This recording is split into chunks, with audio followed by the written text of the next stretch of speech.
the opportunity that this wonderful university has to be a citizen of Arlington County and the great Commonwealth of Virginia.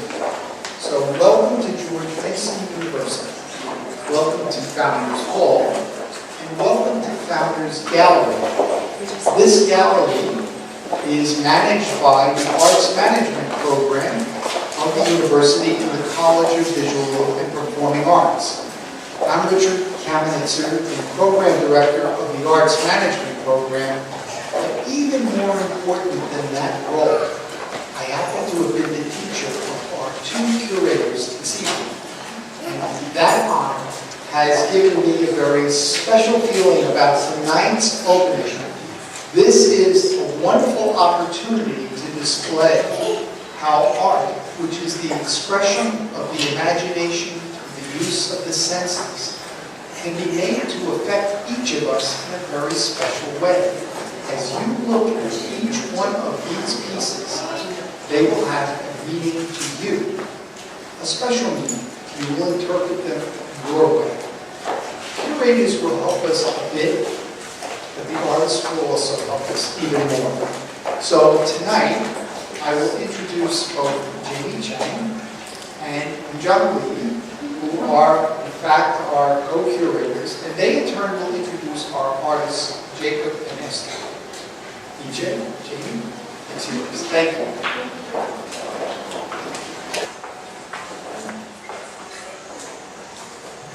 Thank you so much, Richard, for the lovely introduction.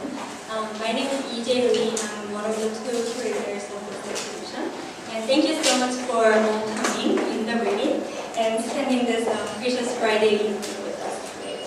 And I also have a lot more people to thank that really made this exhibition possible.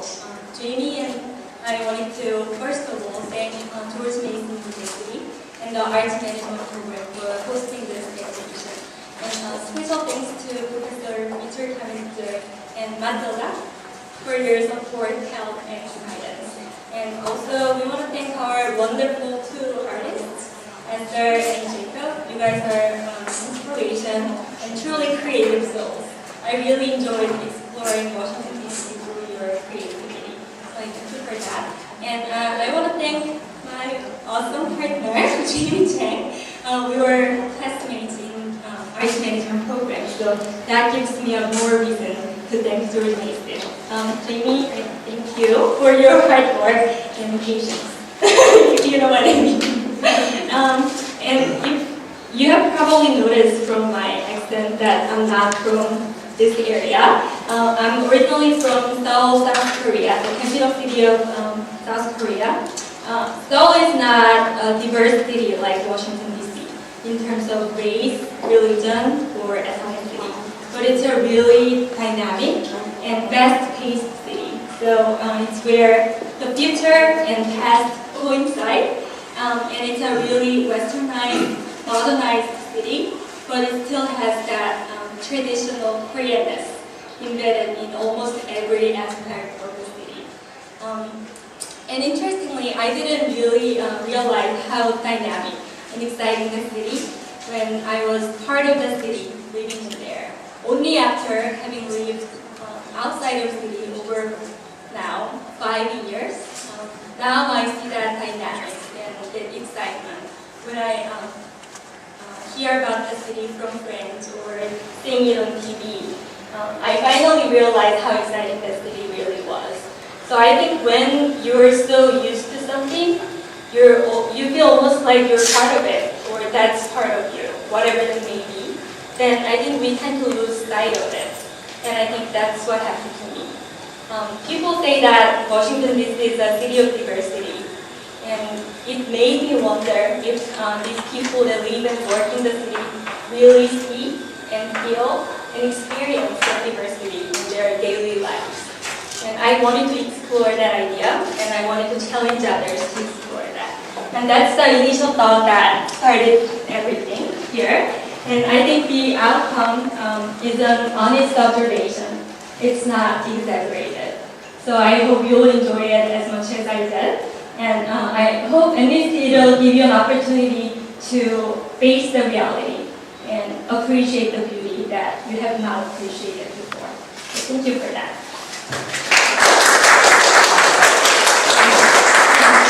Thank you everyone for coming. As you just introduced how we came with this show, and it's the idea of presenting the contrast and diversity of Washington, D.C. through two very creative and talented artists. We actually created and planned everything all in this exhibition to say some of that theme, the contrast, to present the contrast, and also to present to different sides, or maybe different other sides, the city actually presented, and also give to the people that live and work in this area. So based on that idea, we have great curators that each different people will have, different person will have different perspective on things. So we think of to invite two artists, which they have very different artistic styles and using very different methods. Like Jacob, he's using the digital camera and also digital printing. And as you can see, his work are colorful and printed on canvas. And while Esther's, she's using the traditional camera, and she actually developed all her work. Everything you see in this work, in this exhibition, she developed. And also when we select the artwork from these two very different artists' artwork, we try to select the works that they speak to each other, they talk and interact with each other in different ways. And also when we display them on the wall and in this gallery, in this space, we try to have them like having conversations with each other, whether it's content-wise or composition-wise or the meaning or the feeling, the emotion of it, how they having dialogue with each other and how they interact with each other. So you might find connection or relationship between the works that next to each other, or even like right across the gallery. I'm not going to put too much on that, because the more I say about this, then the more constraint I'm giving you. Just like Professor Kang and Esther just told us, each one of you will have a very unique interaction with each different piece of artwork. So we're just here to help you to appreciate the artwork. And this show is actually not only about the Washington, D.C., because it's actually everything in your life is can not only be seen from one perspective, but sometimes if you see your life happening in your life from another angle, then you might see a very different world. So this is also like a reminder that people think of themselves as another way of seeing things. So, talking for me, let's introduce our artist, Jacob.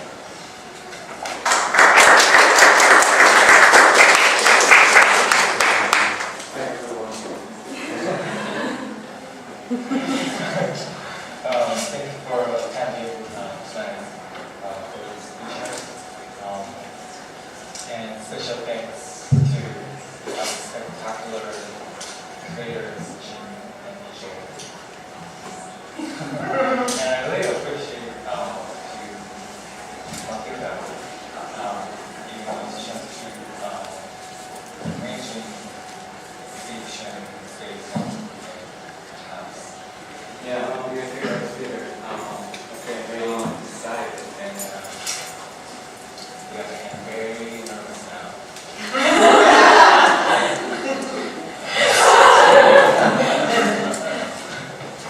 So I prepared an iPad for my speech.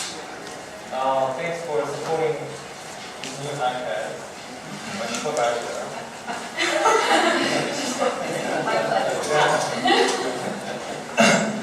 So the experience of getting into taking over DC was definitely pleasurable.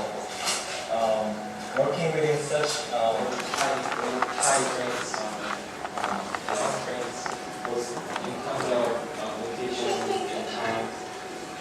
Maybe challenging for sure, but I really enjoyed the process of trying to make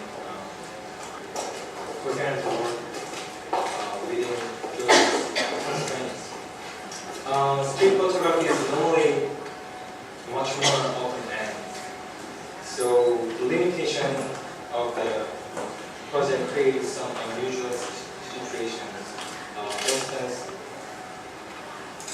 the constant repetition of environments and even of people help me develop a real rhythm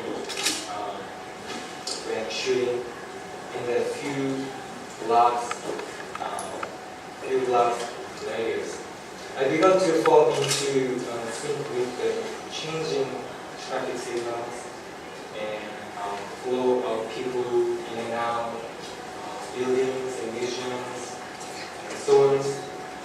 This increasing familiarity with the place allowed me to better predict the movement and points interest among the crowds. This is something that I would not normally experience when shooting. As I tend to work from point A to point B, rather than in such a quick manner, it gave me a lot to think about. So I also really enjoyed getting to know some protesters and people. They were initially very suspicious and some people very angry. When a constant stream of photographers suddenly showed up in their neighborhood. However, I talked to a lot of them and explained the concept and intention of photography, and they were very cool about it for the most part. Many showed a great deal of interest in the project and seemed very thankful. Some was documenting, demonstration, or a place they feel proud of. Because I showed up a lot of my for work, that's for sure. Some photographers and friends asked me about when you go out to shoot photographs in a busy city like Washington, D.C. To what kind of things do you find yourself attracted? And do you go out looking for anything particular? It really depends. If I'm shooting the kind of street work I'm shooting, for this project, I'm simply reacting photographically to the place I find myself week to week or month to month. That kind of work is permanently ongoing and is more a document of the times and of the people I meet, the place I go, that sort of thing. However, most of my shooting time these days is taken up and which are much slower days that they develop over months, even years, and I revisit area many times to build a body of work. This project driven by a specific idea, or at least about me exploring some daily emotion. I have about intersection of people and place, or particular social issues and experience. Okay, the title exhibition is the city, one side and the other. Through the empty eyes, I like Esther and I capture the scenes and moments memorable, scene, history, and enduring. With our lens and skill, we are able to express, represent, and convey art in print, A camera is an extension of photographer's eye and mind. In the digital age, it is handheld device you can put it in your pocket. For millions of people across the globe, photography is still widely recognized as a form of art. At one time, photography was joined with the light. Today it is a powerful means of communication and more of expression that touches human life in many ways. This is what today's exhibition is all about. Two highly talented photographers are showing the reality of life in striking contrast and against colorful backgrounds, each arresting your attention and striking your imagination. Thank you.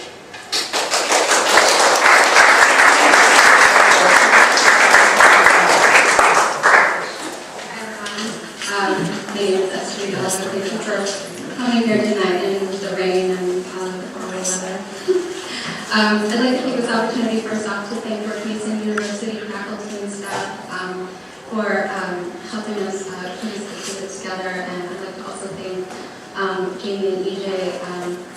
Their professionalism and preparedness as curators has been super amazing, and it's been a very enjoyable process working with you and especially Jacob. It's been so wonderful and an honor to have our images and our work have a dialogue with each other on this wall. I think it's really special because our views are so, I feel, unique, and yet there's a commonality, you know, as photographers that I think really comes alive here. So just to tell you a little bit about my contribution to this exhibition, I started working on this series that many of the images are from back in maybe 2003 when I was an art school student. And as a native and a local to the area, everything around me has always been fairly familiar feeling, and yet when I walk the streets, I always wonder what happened on this corner, what happened in this place that we are not necessarily aware of, but yet there's an energy, there's a history. Everywhere we walk in the city, yes, it is the nation's capital, but it's also a place where lives are forged, hope is born, people accomplish things. There's such dynamism to Washington, D.C. beyond what we see on television or on CNN. And although I am an American as a child of immigrants, my family has been in the area for many years, so they've witnessed the continuous evolution of the city, the rise and fall of different classes and different groups in different areas. And just being a witness to that through them and through the understanding of history that they've instilled in me makes living here really meaningful. And when I walk the city streets, I don't know if you can tell, but as a photographer, I'm not used to being in front of people. When I walk the city streets, I definitely feel this electricity. There's this energy. And in photography, sometimes people talk about the decisive moment, which is that moment when a photographer knows this is where I took this picture, this is where I snapped a shutter. And it's part conscious thought, but part of it is intuition, and part of it is just magic. And the scenes that you're seeing on this wall here, creating a dialogue with Jacob's work, there were moments where I stepped into a street, I stepped in front of a building, I stepped in front of something that might appear to be nothing, but there are ghosts there are spirits there is history there. So tonight I invite you to enjoy the work and help your own experiences and your own viewpoints, your own lens, so to speak, help inform your understanding of our work and our perspectives. I hope you enjoy. Thank you.